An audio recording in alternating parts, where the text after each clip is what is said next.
আমি নুসরাত জাহান লিয়া। কেমন আছেন আপনারা? আলহামদুলিল্লাহ আমরা ভালো আছি। চলে এসেছি প্রতিদিনের ব্লগ নিয়ে।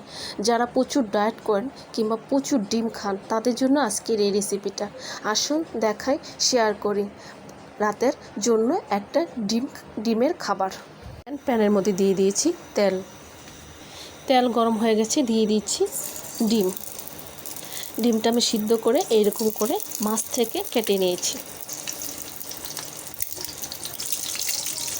ডিমটাকে আমি সিদ্ধ করে মাছ থেকে কেটে নিয়েছি। এখানে আমি 3টা ডিম নিয়েছি, আপনারা চাইলে এর চাইতেও বেশি নিতে পারেন। এখন এটাকে একটু ভেজে নেব।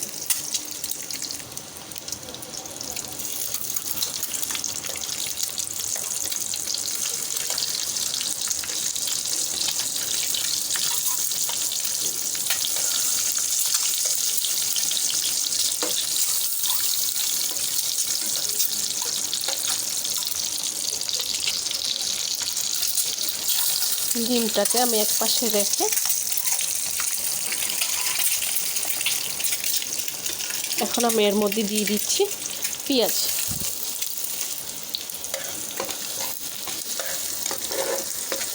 পেঁয়াজটাকে একটু ভেজে নেব।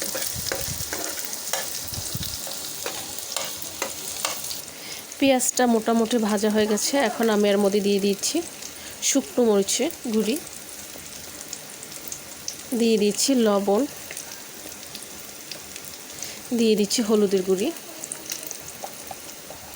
দিয়ে দিচ্ছি ধনিয়া গুঁড়ি, দিয়ে দিচ্ছি গরম মশলার গুঁড়ি, চাট মশলার গুঁড়ি, দিয়ে দিচ্ছি টমেটোর সস। এখানে চাইলে আপনারা টমেটো দিতে পারেন, আমি এখানে সসটা দিয়েছি।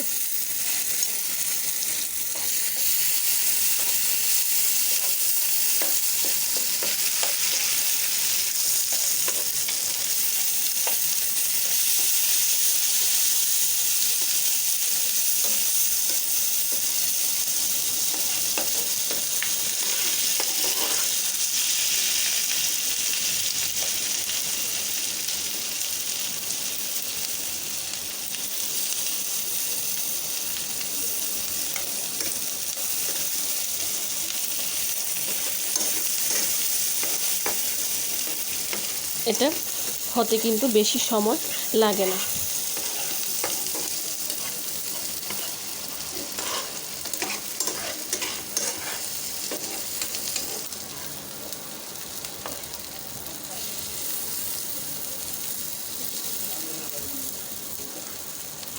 এক পাশটা মোটামুটি হয়ে গেলে আরেক পাশটা করে দিতে হবে, তাহলে সব দিকে মশলাটা যাবে।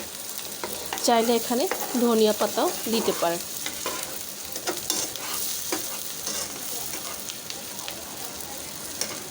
একেবারে হয়ে গেছে, আমি চুলাটা বন্ধ করে দিয়েছি। এখন এটা নামিয়ে ফেলবো। তৈরি হয়ে গেছে একদম অল্প সময় ঝটপট রাতের একটা খাবার, ডিম মশলা। যেহেতু আমি এখানে সব কিছু মশলা দিয়ে করেছি, এই জন্য আমি বলেছি এটা ডিম মশলা। রাতেরবেলা কোনো কিছু না খেয়ে 4 থেকে 5টা যদি ডিম খান, তাহলে এইরকম করে ডিমটাকে খেয়ে দেখবেন, খুবই ভালো লাগবে, পেটও ভরবে আর তৃপ্তিও মিশবে। ভালো লাগলে কমেন্টস করে জানাবেন, সাবস্ক্রাইব করে দেবেন, আমার পাশে থাকবেন আর আমাকে অনেক অনেক সাপোর্ট করবেন। আজ এই পর্যন্তই। সব ভালো থাকেন, সুস্থ থাকেন, আবার আসবো। আল্লাহ হাফেজ।